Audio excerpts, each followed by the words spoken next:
আসসালামু আলাইকুম দর্শক। নতুন করে শঙ্কার কারণ হয়ে দাঁড়িয়েছে করোনা। গত 2 মাস যাবৎ করোনা রোগীর সংখ্যা ব্যাপক হারে বৃদ্ধি পাচ্ছে। করোনার পুরনো ভেরিয়েন্ট ওমিক্রনের 2টি উপাদানের ভিত্তিতে এই করোনা ভাইরাসটি ব্যাপক হারে ছড়িয়ে পড়ছে। যেখানে গত এপ্রিল মাসে 50 জনের নিচে করোনা রোগী শনাক্ত হয়েছিল, সেটি মে মাসে দ্বিগুণেরও বেশি হয়ে প্রায় 86 জনে দাঁড়িয়েছে। বর্তমান এপ্রিল মাসের প্রথম 10 দিনে প্রায় 40 জন করোনা রোগী শনাক্ত হয়েছে এবং গত 24 ঘন্টায় 13 জন রোগীর শরীরে করোনা ভাইরাস শনাক্ত হয়েছে।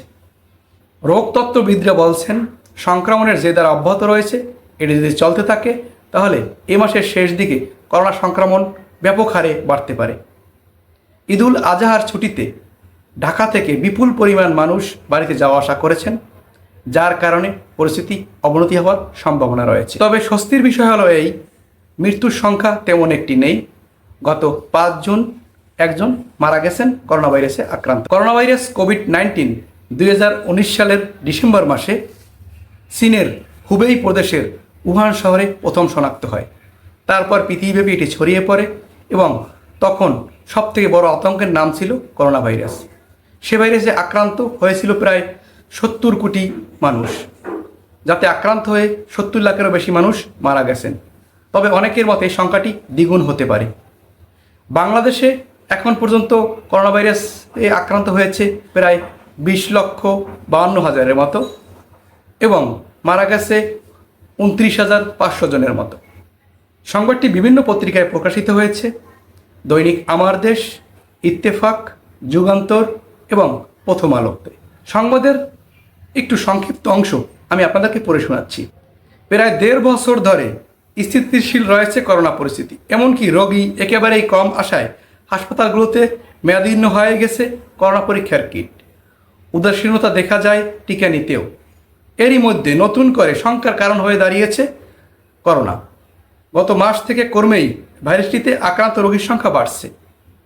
পুরনো ধরন ওমিক্রনের 2টি উপধরনের মাধ্যমে ব্যাপকভাবে বিস্তার ঘটছে এই ভাইরাসটির। আন্তর্জাতিক প্রবেশপথগুলোতে সতর্কতা জারি করা হয়েছে।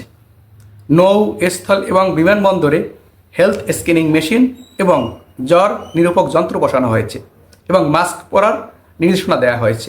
ঝুঁকিপূর্ণ ব্যক্তি ও বয়স্কদের টিকা নিতে নির্দেশনা দেওয়া হচ্ছে। বর্তমানে টিকা নিতে অনাগ্রহ দেখা দিয়েছে, তাই বয়স্ক, গর্ভবতী এবং ঝুঁকিপূর্ণ ব্যক্তিদের করোনার টিকা নেওয়ার জন্য নির্দেশনা দেওয়া হচ্ছে। বর্তমানে বিদেশগামী যাত্রীরা ছাড়া কেউই টিকা গ্রহণ করছেন না। এবছর মার্চ মাস পর্যন্ত মাত্র 60 জন ব্যক্তি করোনা টিকা নিয়েছেন। প্রিয় দর্শক, করোনা প্রতিরোধে নিজেকেও যেমন সচেতন থাকতে হবে, অন্যদেরকেও সচেতন করতে হবে। আসুন আমরা সচেতন হই। স্বাস্থ্য মন্ত্রণালয় কিছু নির্দেশনা দিয়েছে, যেগুলো আমরা মেনে চলি। জনসমাগম যথাসম্ভব এড়িয়ে চলুন। বাইরে বের হলে অবশ্যই মাস্ক ব্যবহার করুন। হাসি বা কাশির সময় টিস্যু ব্যবহার করুন এবং ব্যবহৃত টিস্যু ঢাকনাযুক্ত স্থানে ফেরুন। ঘন ঘন সাবান এবং হ্যান্ড স্যানিটাইজার দিয়ে হাত ধুন কমপক্ষে 20 সেকেন্ড। অপরিষ্কার হাতে চোখ, নাক, মুখে হাত দিবেন না। আক্রান্ত ব্যক্তির সংস্পর্শে যাবেন না এবং 3 ফুট দূরত্ব বজায় রাখুন। জ্বর, কাশি বা শ্বাসকষ্ট হলে বাড়িতেই থাকুন, বাইরে বের হবেন না।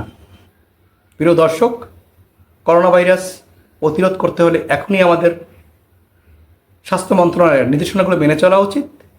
আপনিও যেমন মেনে চলুন, অন্যকেও মেনে চলার পরামর্শ দিন। ধন্যবাদ দর্শক, আল্লাহ হাফেজ।